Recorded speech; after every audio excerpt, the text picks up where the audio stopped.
Warning: our YouTube channel and its videos may contain scenes, language, and content that may not be appropriate for all audiences. These videos include surveillance footage, undercover pursuit of suspects, actual police and rescue operations, and fearless confrontations. If you do not approve of the content, please do not watch our videos. If you wish to continue, we strongly advise that you proceed with caution. Viewers' discretion is advised.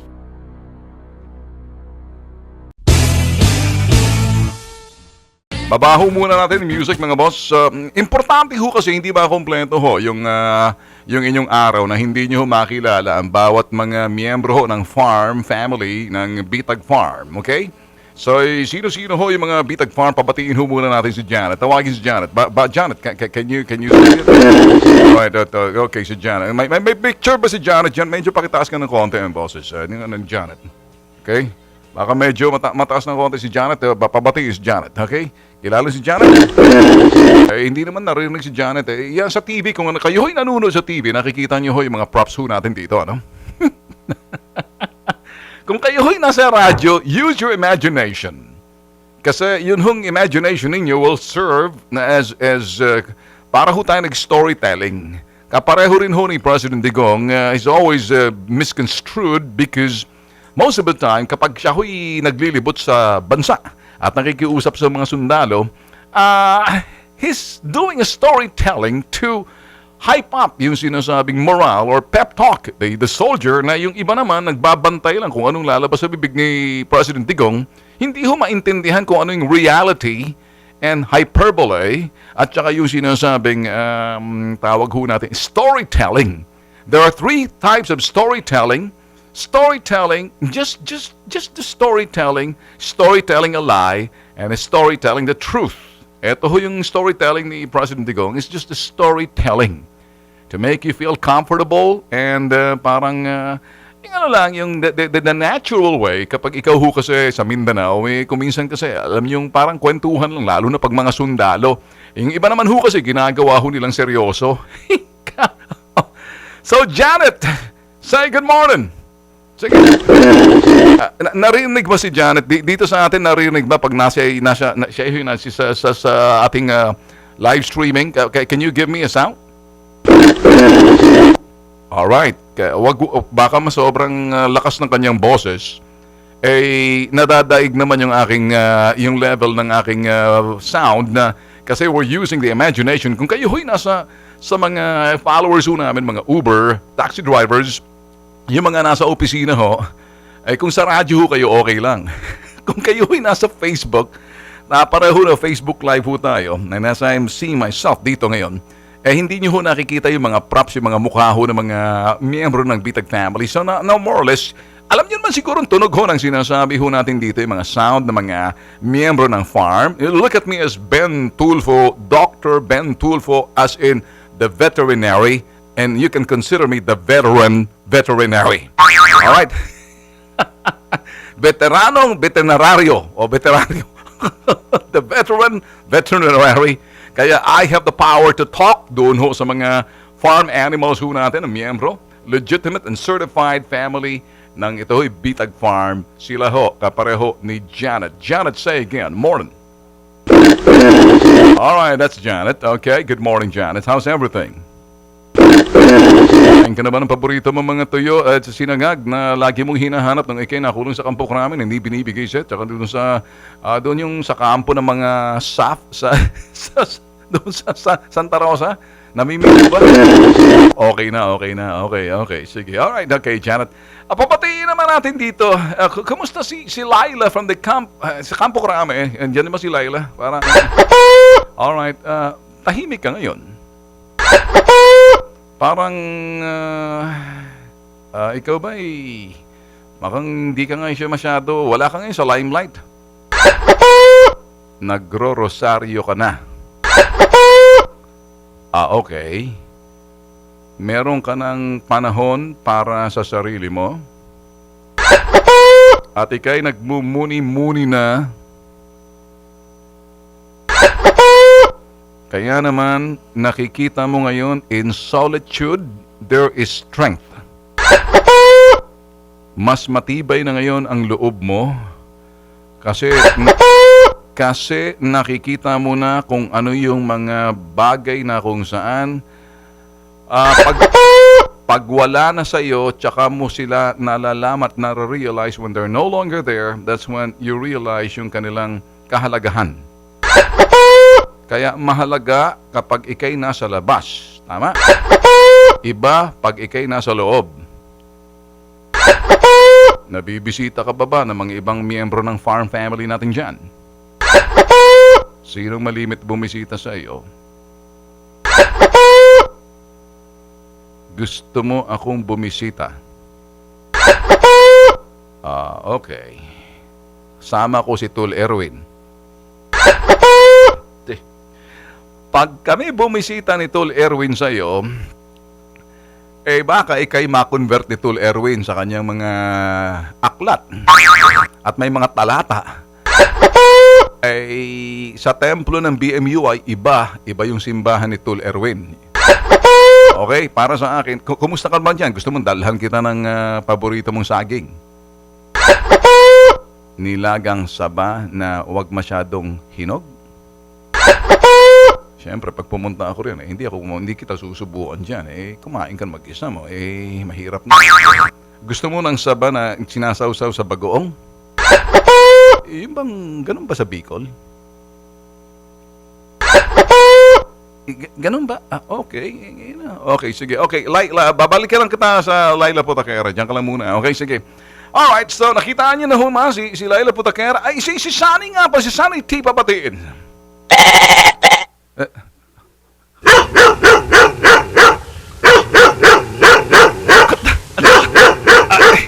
Randy, anak ka ng tipaklong.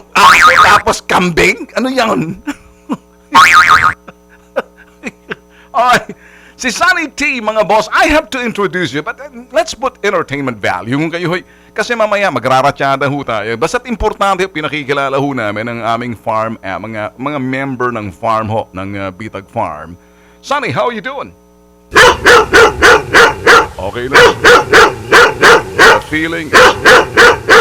Pasalitain mo naman ako, hampalusin kita mamaya Bigyan mo naman ako ng pagkakataon magsalita. Hindi lang ikaw puro ngak-ngak, puro kahul ng kahul, kaya tinatawag ko tuloy asong ulul Okay, behave! Kasi ang aking boxer at saka ang Great Dane ko, pag sinabi ka, sit! Okay? Alam mo naman galing ka sa PMA, may kunting disiplina naman dyan. Okay? Let's do it this way. Prim and proper. Good morning, Sonny. How you doing? I'm fine. And how are you, Mr. Ben Tulfo? I'm okay too.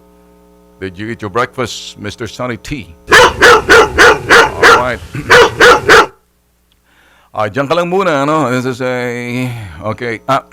Alright, yan ho si Sonny T. May mga miyembro ho ito na mga sinasabing opposition ho. Sila ho'y nag-o-oppose dito sa sa farm. Meron ho kami mga administration animal at saka yung mga opposition na mga member ng farm. So ito ho yung mga opposition na member ng farms, pinakikilala ho namin sa inyo. Okay, ready na ba pwede ba tayong kumata si Joe Jackson? O naman? Joe Jackson, come in. Okay. Teka mo. Ikaw naman, natutulog ka sa pansitan. Ano yun? May intro, maganda ng intro kasi kahapon ko lang in-introduce to Sus Mariosep ka naman, sige. Okay, umpisa mo, ayusin mo kasi kung hindi, tatadtarin ko yung mga kamay mo dyan maayos ka. Napapahiya tayo rito, we're doing something, we're hosting, understand this? This is live sa Bitag Farm, so there's an entertainment value muna bago tayo rumatsyada mamaya, mga seryosong usapan. Alright, sige, play mo nga. Won't you be my number two? Alright. Me and number one or three. Tama na. Would you be my number two? Me and my number one are through. Ibig sabihin, pwede ka bang maging number two ko? Dahil yung number one at ako'y tapos na. Yun ba? Okay. Hindi lang siguro kayo magkasundo ng number one, di ba? Okay. Sige, diretso na natin. Baka kung ano pa mga usapan natin dyan eh. Say, pabatiin si Larry, si VP. Si VP. Alright.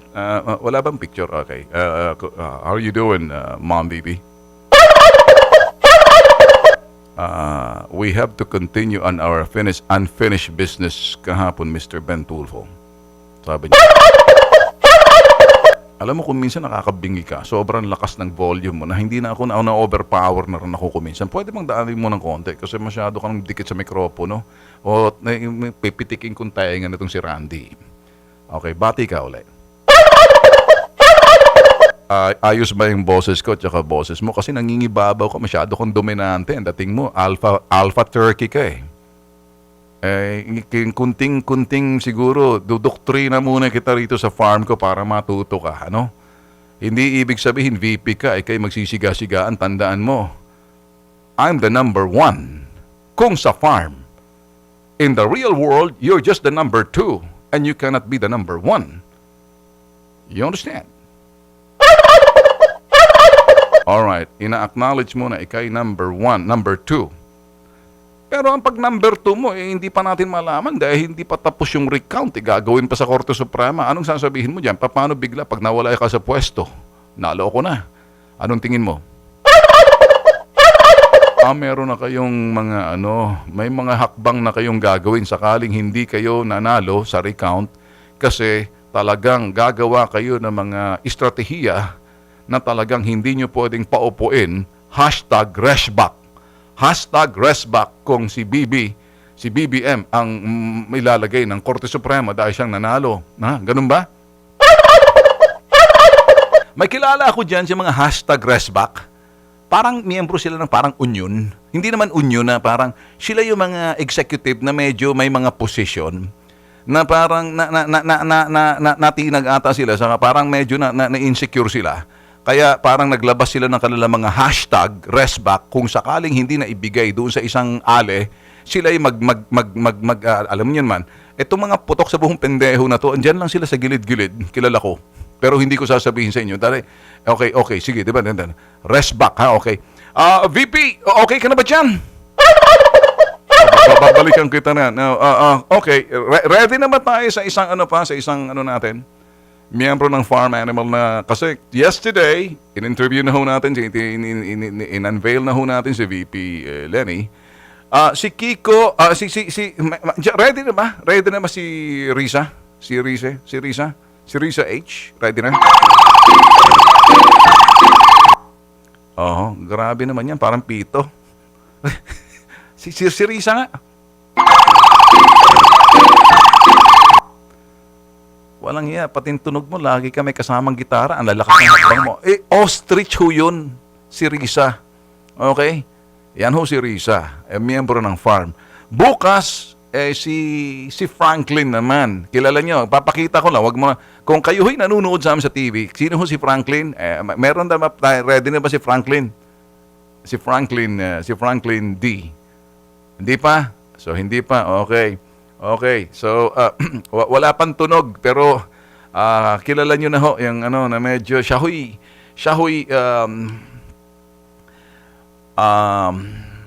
malaking animal ho sa nakikita lang sa safari na mahilig lumublob sa tubig.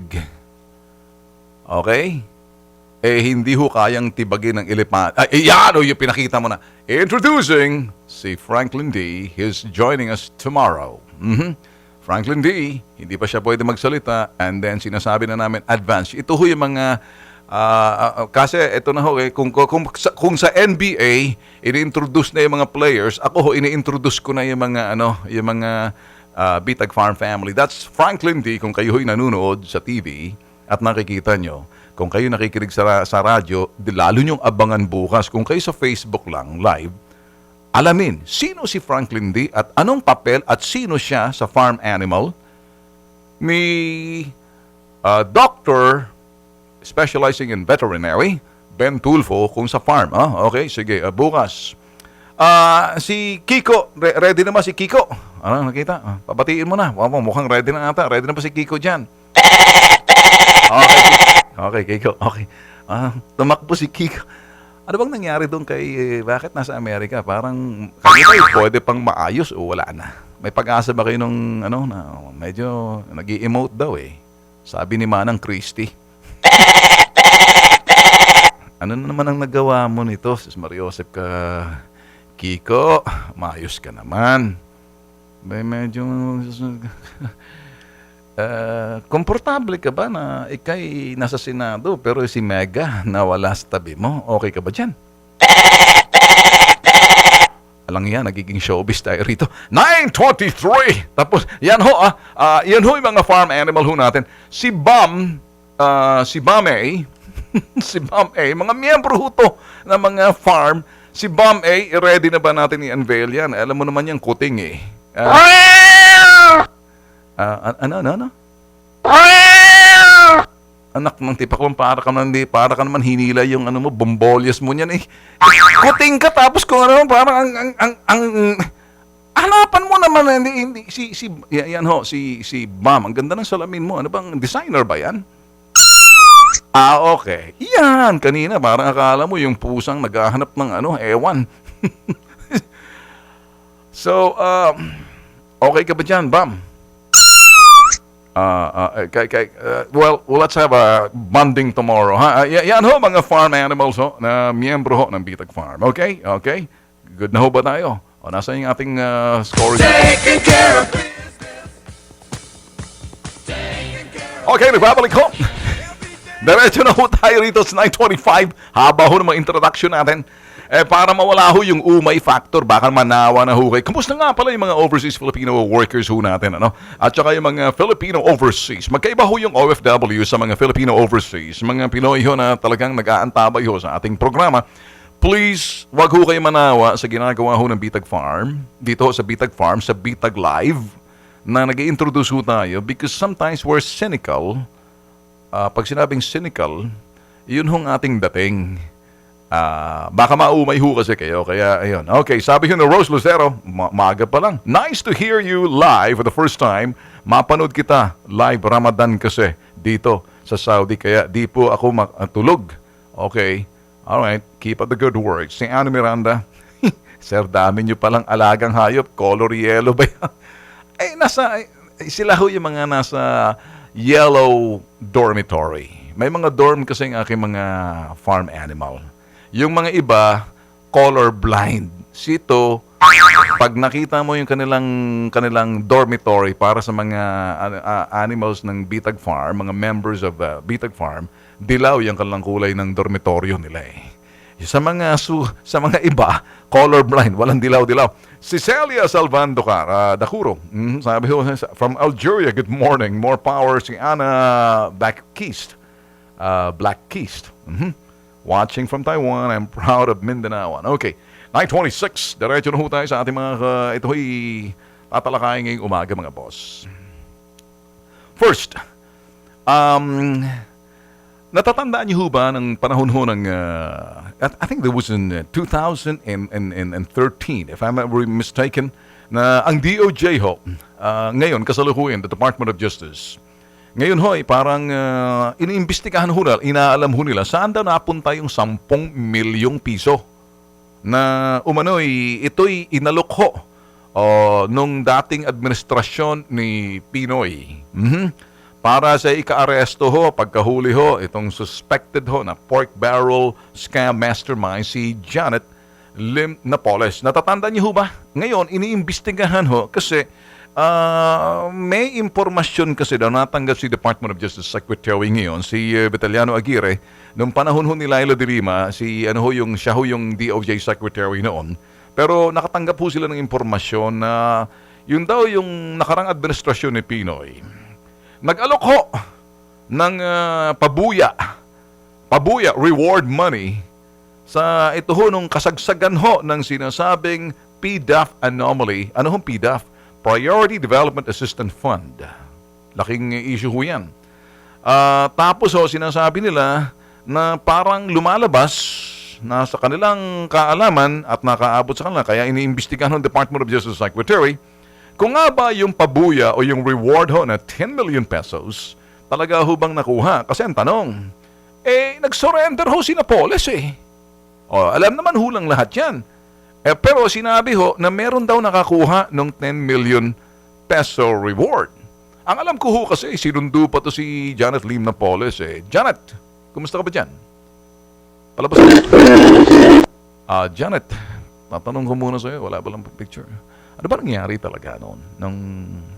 Ikaw ba'y sinundo ni Mar Rojas, dinala ka mismo sa palasyo? At nakita nga, nandun sila Sierda, humarap, ikay nakaupo sa silya sa loob ng palasyo, sinundo ka, may kasama kang escort, si Mar Rojas ang nadala siya sa palasyo, hindi ba? Tama? Inaresto ka ba o sumuko ka? Hindi mo alam kung ano ang nangyari, basta't ikay kinausap nila. At ikay sinundo ni Mar dinala sa palasyo para iharap kay Pinoy. Pwede mo bang sabihin sa akin kung anong nangyari nung ikay hinarap kay Pinoy? Meron bang negosasyon, may pag-uusap ba roon na kung sinong iipitin at kung sinong isasalba, kung sinong ilalaglag? Kung hindi sila dilaw at hilabang kulay nila, sila ilalaglag mo? No comment. Ito rito, ito ngayon nilalang ko, sumurrender ka ba o ikay nahuli? Ang pagkaalam mo, ikay voluntaryong sumurrender at ikay sinundo at ikay dinala sa palasyo, may wangwang pa, kasama mga security ni Mar, dinala ka kay President Noy. May picture pa nga kayo, nakita kong sila Sierda, nakaupo ka, sila Sierda nakatayo, etc. So, ano ba na pag-uusapan nyo that time? Meron ba kayong script na sinunod? Alright. Dyan ka lang ha. Thank you. At hindi ka na namin pipilitin kasi baka ayaw ko kasi ma-preempt ang investigasyon ni Justice Secretary Vitaliano Aguirre. And kung ano man yung information, kasi hinahanap lang daw kasi ng DOJ kasalukuyan ay Justice Secretary Vitaliano Aguirre kung saan napunta yung 10 million. May alam ka ba?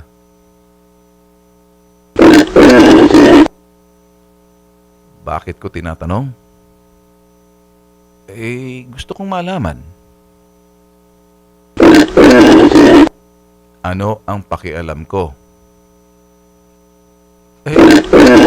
Ako kung makialam, ipaalam sa taong bayan para nang sa ganun, nagkakaroon ng liwanan, parang nagkakaliwanagan.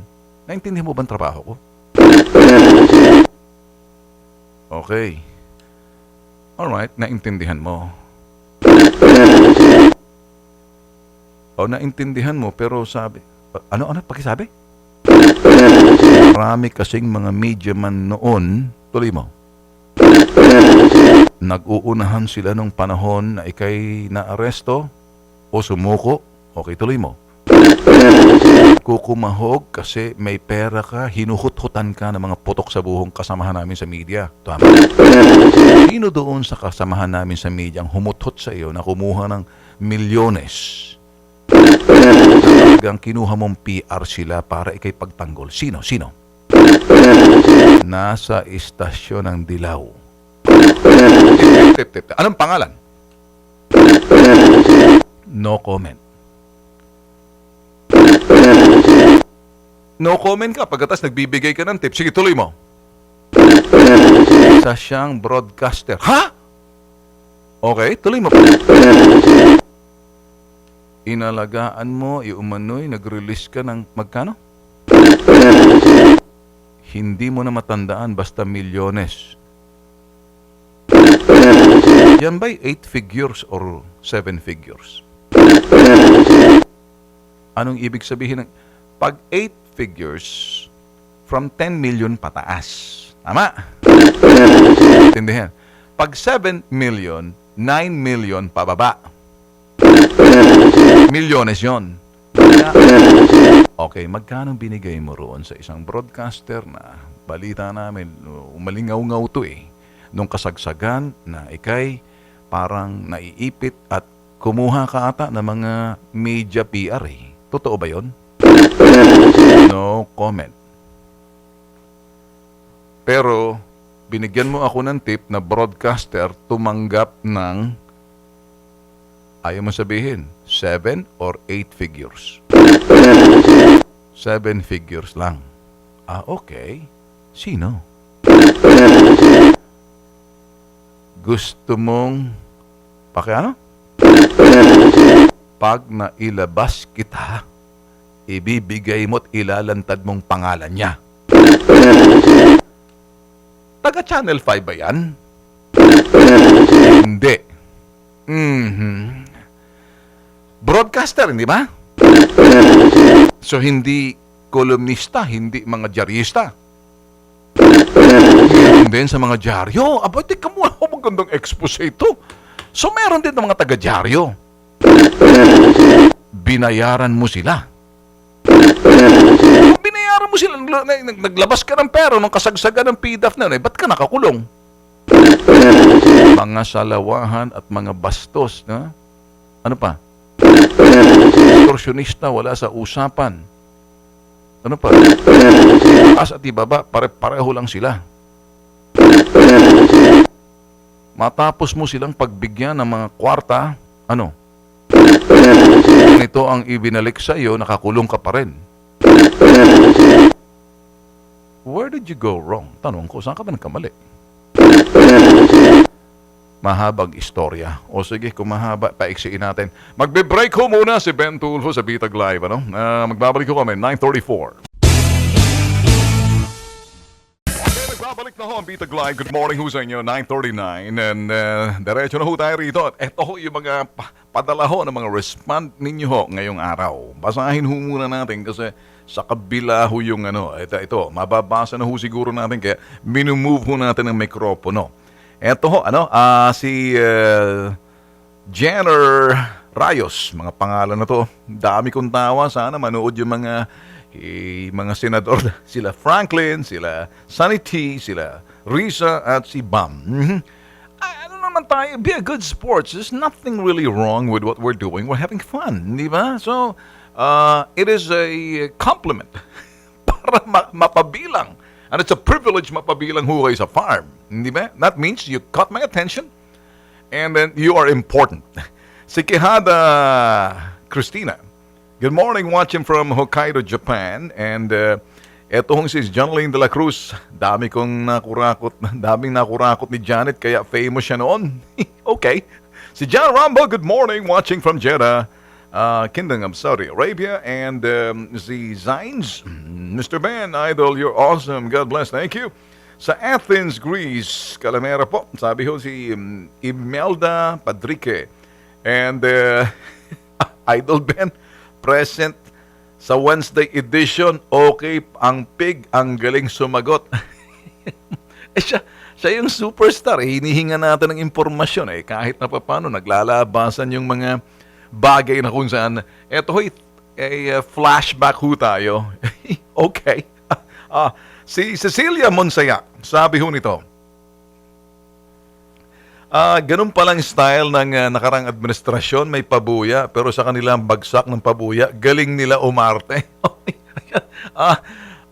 Sinabi mo, you're right. In a way, you're right. Okay, sige, diretso ho tayo rito sa ating pag-uusap. Try to clear my throat. Kaya medyo, kung kayo ho'y nasa live stream sa Facebook, siguro ho, maintindihan nyo na hindi kasi pwedeng patayin yung mikropono rito, kaya pag umuubo ako, pero hindi ako nag-excuse me po. hindi ko estilo yun. Pag umubo ako, intindihin nyo na ho, pinapatay ko mikropono, kaya wala na pong excuse me po. Hindi ako apologist, hindi ako apologetic.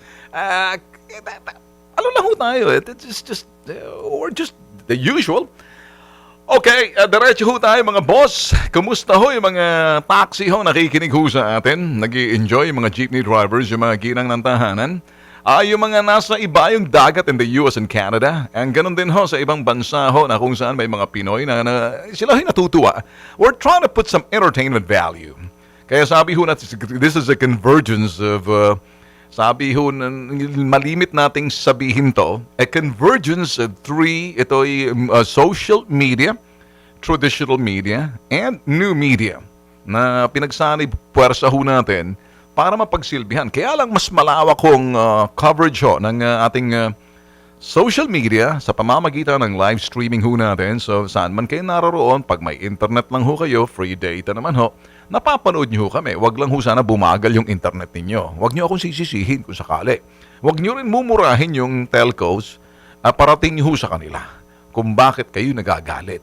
Ako naman ho'y naninilbihan lang ho. I will do my part, and pagdating ho sa internet, pag medyo bumagal, hindi ko na ho kasalanan. Pero ito hong maganda ho ngayon sa panahon ngayon, mga boss, talking about internet.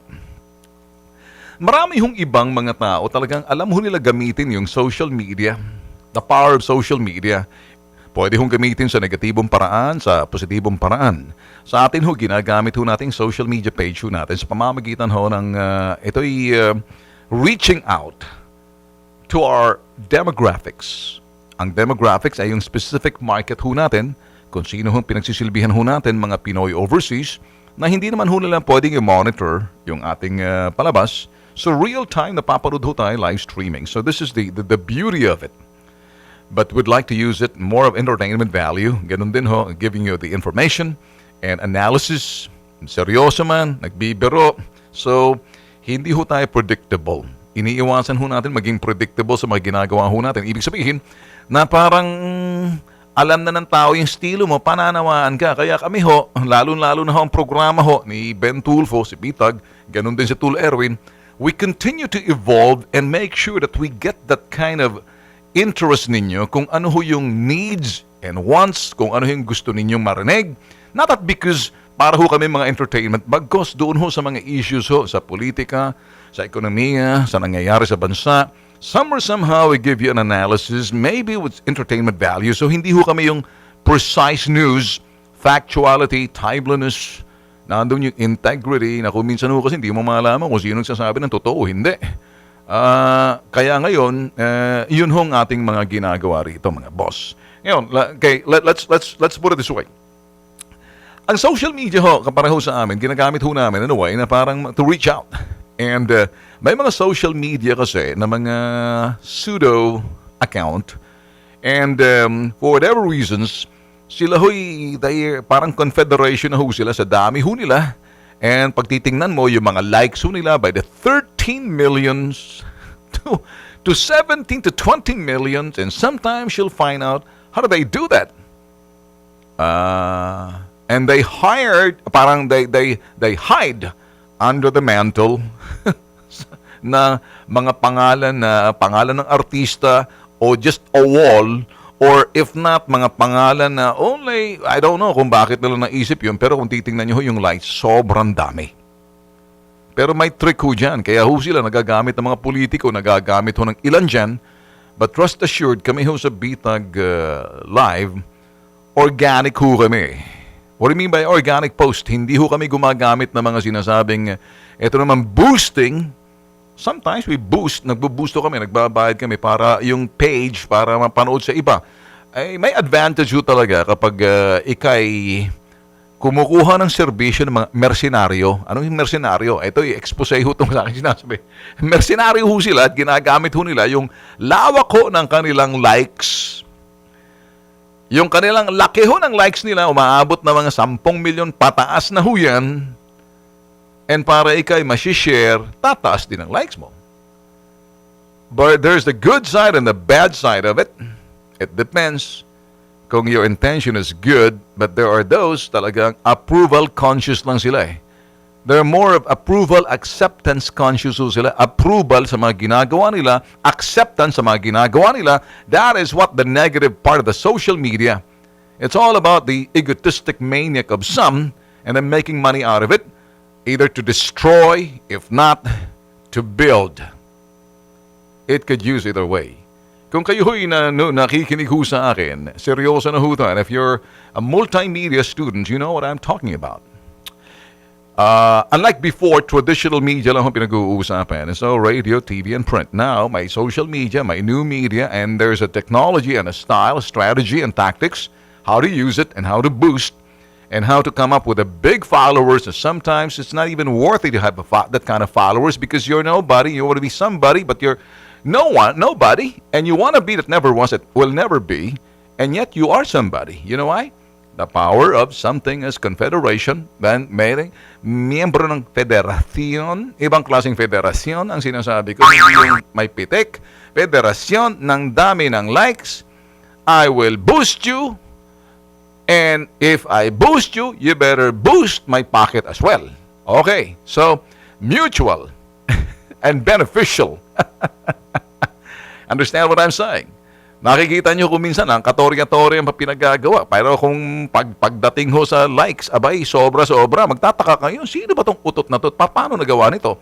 May technique dyan. If you know exactly how to play the game, and there are those who are mercenary and for hire, outsourced to become someone, and if you want to be someone, or kung iba naman, gagamitin ka for the purpose na marketing strategy. Ay gusto mo maabot yung sinasabing reach mo, and then you try to project sa inyong mga sponsors or yung mga advertisers or revenue generating factor na may mga institusyon diyan. Susundan ka ngayon dahil sasabihin, "Wow, man!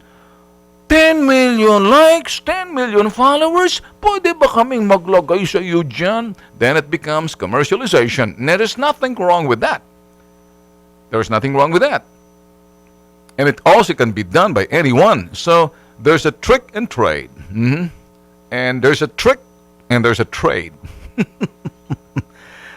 Habaan pa ho natin, o baka hindi na ho, baka ma-bore na ho kayo sa mga sinasabi ko. Ito ho'y aking mga sinasabi sa inyo. Kung kayo ho'y nanonood sa akin, naintindihan nyo ako. And if you're just ordinary, at baka ano pag pinagsasabi nito si Ben?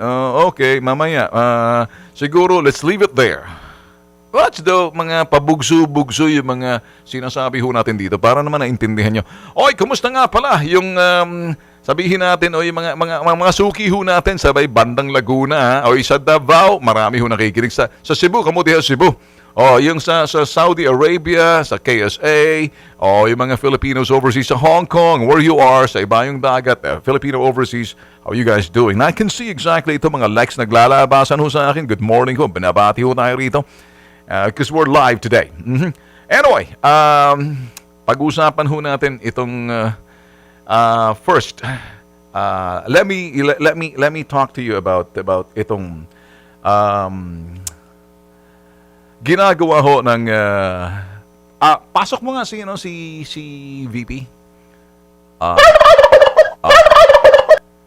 Narinig ba yan sa social media natin si VP? Alright, okay. Kung narinig ka, okay. Pwede ba magtanong, ma'am? Ayusin mo ang pagtatanong mo kasi hindi ka honest. In what way? Hindi pa ako tapos sa iyo, iniiwasan mong mga tanong ko kahapon. Okay, ano yung tanong mo kahapon? Umamin ka na may crush ka sa akin kaya wala paborito mo ako. Wala namang masama pag ikay nagka-crush sa isang tao, either magandang hugis na mukha, maganda ang tayo, sexy, anumang bagay, relative yun eh. Arbitrary ang dating. Iba yung humahanga ka, iba yung minamahal mo, iba naman yung kinasusuklaman mo. Minamahal mo, kinasusuklaman mo, at hinahangaan mo. Gusto mong linawin natin. Bahala ka sa buhay mo, Benvenido. Easy. Yan ang ayoko tinatawag ako ng Benvenido. BP, ayoko tinatawag ko ng Benvenido. Sa totoo lang di ko maintindihan kung bubuhay pang lola ko. Sinasabi ko, Lola, bakit mo pinangalanan ng BP? ng Benvenido? Sabi ng lola ko, Oy, Benvenido, pangalan ng lolo mo yan. Alam mo nung araw, mga lola, di ba? Sila laging yung mga nanay, tatay natin, sunod-sunuran pag sinabi ng lola. Ako, kawawa naman, lumabas ako sa mundong ito, walang kamalay-malay, pinangalanan ako ng pangalan ng matanda, Benvenido. Kaya naman ako, gaano ang pagandahin kong pangalan ko? Ben. Sasabihin na, Ben ka ba? Benvenido. Kung tatawagin VP na Benvenido, nahihiya ako eh. Pwede ba? Simula ngayon sa tuwing kinakausap mo ako sa ere, ang tawag ko sa iyo, Benvenido Live. Gusto mo bang totoong pangalan ko dapat? At ito lang ang lola ko. Kung wag lang bumangon sa libingan ng lola ko, baka magalit sa pag-uusapan natin. Ang totoong pangalan ko sana ay Fukumatsu Teshiba Tulfo. Ang pangalan ng aking lolo. I should be named after my lolo, which is my grandfather's Fukumatsu Teshiba from Japan, Huje. Tulfo, it's my last name sa father. Eh sabi ko dun sa aking lola, bakit kasi hindi mo lang ako pinangalan ng Fukumatsu? Sabi ng lola ko, yan ang pagmamahal ko sa lolo mo na pag tuwing nakikita kita, nakikita ko na ang lolo mo sa iyo. And sabi ko, patay na si lolo. Kaya nga binubuhay ko sa iyo. Patay kang bata ka. Sabi ko, okay lang naman kung ako'y nakikita mo lola, pero mabantot yung pangalan. Sabi ng lola ko, FYI, trivia to sa iyo, Bienvenido. Bienvenido na naman. Kaya tinatawag ako nitong si VP, Bienvenido rin bibigay ho tayo ng trivia, sabi sa akin. Kasi, translate. Hinanaman na ng translation kung anong ibig sabihin ng Fukumatsu, lumalabas, Bienvenido. Sabi ko, Bienvenido sa Spanish or welcome. Mukha ba akong welcome? Siyempre, bago ka mag-welcome, magta-thank you ka muna. Dapat ito pinangalanan ng thank you, di ba? Muchas gracias, di ba? O dapat muchas gracias, Tulfo. Hindi naman maganda. O di siyempre, bago ka mag-welcome, di ba? Welcome to the Philippines. Sabi nga ni Juan Dateo, welcome. Di ba? Wonderful Philippines. Juan Dateo. Pati utol ko, niloloko ko rito. Baka madagukan ako nito. Sa tuwing nagagalit sa akin yung Simon, ang tawag sa Bentot. Eto na. Mabentot na nga ang pangalan ko, Bienvenido. Ginawa pa kong Bentot. Eto. Ma'am BP, ikaw naman the sweetest name that I can call you, Ma'am Lenny. Stop calling me Bienvenido. Call me by my sweetest name, Ben. Okay? Say it. Lul, laugh out loud, Bienvenido ka. Eto na nga Gusto mong kantahan kita? Gusto mong kantahan talaga kita? Kantahan na lang kita kaysa naman pinipilit mo akong sabihin isang bagay na hindi ko masabi Kasi nalalantad mo ako rito Kasi mahirap maraming basher sa iyo. Pati ako madadamay. If I say it, mahirapan ako. Sing, Joe Jackson, sing it from the start. Won't you be my number two? Okay. My number one and me were not true. We're just separated. So, but I'm still taken, although I don't wear a ring. Spiritually, I am taken. So, let's take away. Why don't you sing that kay Digong? Okay, sing again, Joe Jackson. Won't you be my number two? Would you be my number two? Dapat si Presidente yan ang kumakanta. Kaya lang nakanti mo Ang kanta ni Presidente nung nagalit siya, pwede bang lumayas ka? Ayaw kita ka na. Puro ka rally sa lansangan, kaya ako nabuisit sa'yo. Yun ang naging kwento roon sa sinasabing. Kaya ngayon, ang number two, hindi ho natin malaman. Okay ka ba dyan, ma'am?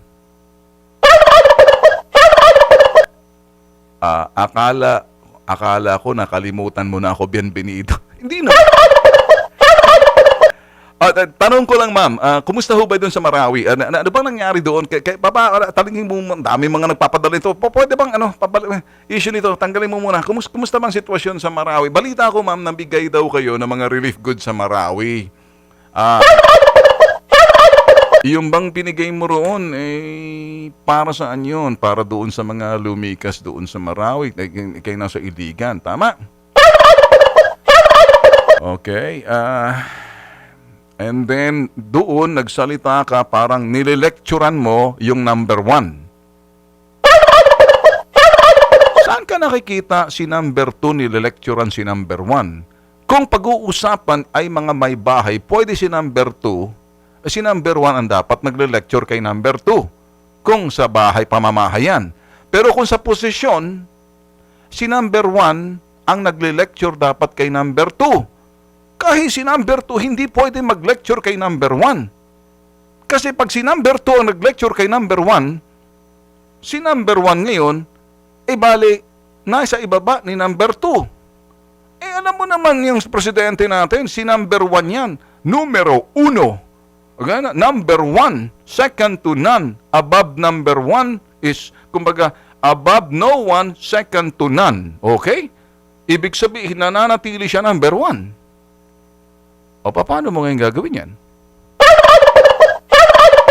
Dinadahan-dahan mo para makondisyon ang isip ng tao. Kaya ikay namimigay ng relief goods sa Marawi. Kumbaga, mental conditioning, subliminal ang dating. Ang subliminal ay patago na hindi nalalaman. Parang yung iyong intensyon at motibo, tinatago mo sa kabutihan pero merong kapalit yung iyong ginagawang kawang-gawa. Wala akong pakialam. Ma'am BP, teka muna, tanda. Tanong to eh. Ba't ka namigay ng relief goods sa Marawi? Okay. Dahil kay number 2. Alright. Parang hinahati mo yung bansa. Number 2 namimigay. Dapat si number 2 namimigay ka, pero hindi ka dapat nagle-lecture kay number 1 na sinasabi mo si number 1 sumunod sa konstitusyon, bawiin ang salita at sumunod sa Korte Suprema, ikaw na yung number 1 yan. Malapit nang mangyari yan, konting hilot na lang. Ganun ba? Boss, delikado tayo rito. Kami hoy, wala nang oras, alas 10 na. See you tomorrow. Adios.